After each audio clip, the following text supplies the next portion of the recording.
सालों पहले एक जंगल में डंपी नाम की बूढ़ी बकरी रहती थी, जिसके 7 बच्चे थे। बकरी रोजाना बाहर जाती थी और बच्चों के लिए खाना लेकर आती थी। उसी जंगल में एक भेड़िया भी रहता था, जिसकी नजर बकरी के बच्चों पर थी। बकरी को भी इसके बारे में पता था, इसलिए वो अपने बच्चों को जंगली जानवरों से बचाने के तरीके बताती रहती थी। बकरी हमेशा कहती थी कि भेड़िया बहुत चालाक होता है और उसकी आवाज भारी व पैर काले होते हैं।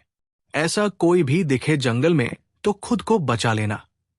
एक दिन बकरी को खाना लेने के लिए दूर जाना था। उसने अपने सारे बच्चों को बुलाकर समझाया और कहा कि जब तक वो वापस नहीं आती तब तक घर का दरवाजा मत खोलना। सभी बच्चों ने कहा कि वो अपना ख्याल रखेंगे और मां को खुशी खुशी विदा कर दिया। बकरी के जाने के कुछ देर बाद ही भेड़िया वहां पहुंचा और दरवाजा खटखटाने लगा। बकरी के बच्चों ने एक साथ पूछा कि कौन है। तब भेड़िया ने कहा कि बच्चों, मैं तुम्हारी मां हूं। जवाब में बच्चों ने कहा कि हमारी मां की आवाज इतनी भारी नहीं है, तुम भेड़िया हो और हमें खाने आए हो। तब भेड़िया सोचने लगा कि बच्चे इतनी आसानी से हाथ नहीं आएंगे। उसे पता था कि शहद चखने से आवाज अच्छी हो जाती है। उसने जल्दी से जंगल के आसपास मधुमक्खियों का छत्ता ढूंढा और शहद खा लिया। तभी मधुमक्खियों से उसे डंक मार दिया। उसने खुद को संभाला और दोबारा बकरी के घर पहुंचा। भेड़िए ने फिर दरवाजा खटखटाकर कहा कि बच्चों, दरवाजा खोला। इस बार मधुर आवाज सुनकर बच्चों ने सोचा कि शायद उनकी मां आ गई है। तभी उन्होंने भेड़िए के काले पैर देख लिए। सभी बच्चों ने चिल्लाते हुए कहा कि तुम हमारी मां नहीं हो सकती।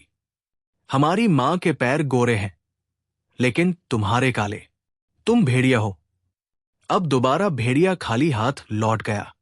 लौटते समय उसे रास्ते में एक आटा चक्की दिखी और उसने जल्दी जल्दी जमीन पर बिखरे आटे को अपने पैरों पर लगा लिया। अब भेड़िया के पैर भी सफेद हो गए और वह दोबारा बकरी के घर पहुंच गया। फिर भेड़िया ने आवाज बदलकर दरवाजा खोलने के लिए कहा। इस बार आवाज भी मां के जैसी थी और पैर भी सफेद थे। ये सब कर देखकर सब दरवाजा खोलने के लिए आगे बढ़े। तभी बकरी का सबसे छोटा बच्चा बोला, ये मां नहीं है। लेकिन किसी ने उसकी बात नहीं सुनी और दरवाजा खोल दिया। दरवाजा खोलते ही उन्होंने देखा कि दरवाजे पर मां नहीं, बल्कि भेड़िया है। सभी उससे बचने के लिए यहां वहां भागने लगे, लेकिन भेड़िया ने एक एक करके 6 बच्चों को पकड़कर थैले में भर लिया। जल्दबाजी में भेड़िया भूल गया कि बकरी के साथ बच्चे थे। अब बकरी के बच्चों से भरा थैला लेकर भेड़िया अपनी गुफा की ओर जाने लगा। कुछ देर बाद बूढ़ी बकरी डंपी अपने घर पहुंची और वहां पर सब कुछ बिखरा देखकर डर गई। तभी उसका घर में छुपा हुआ एक बच्चा निकला और पूरी बात बता दी। सारी बात सुनकर बकरी को गुस्सा आया और वो भेड़िया को सबक सिखाने के लिए उसकी गुफा की ओर चल पड़ी। उधर बच्चों को उठाकर ले जा रहा भेड़िया चलते चलते थककर रास्ते में एक पेड़ के नीचे आराम करने के लिए बैठ गया। बैठे बैठे उसे नींद आ गई। तभी बूढ़ी बकरी डंपी भी वहां पहुंच गई। उसने भेड़िए को सोते हुए देखा और चुपके से अपने बच्चों से भरा थैला खोलकर सभी को बाहर निकाल लिया। फिर डंपी ने फटाफट बच्चों की मदद से थैले में पत्थर भर दिए और सभी पास की झाड़ियों में छुप गए। कुछ देर बाद भेड़िया उठा और थैला लेकर गुफा की ओर चलने लगा। उसे इस बार थैला थोड़ा भारी लगा, लेकिन उसने इस बात पर ध्यान नहीं दिया।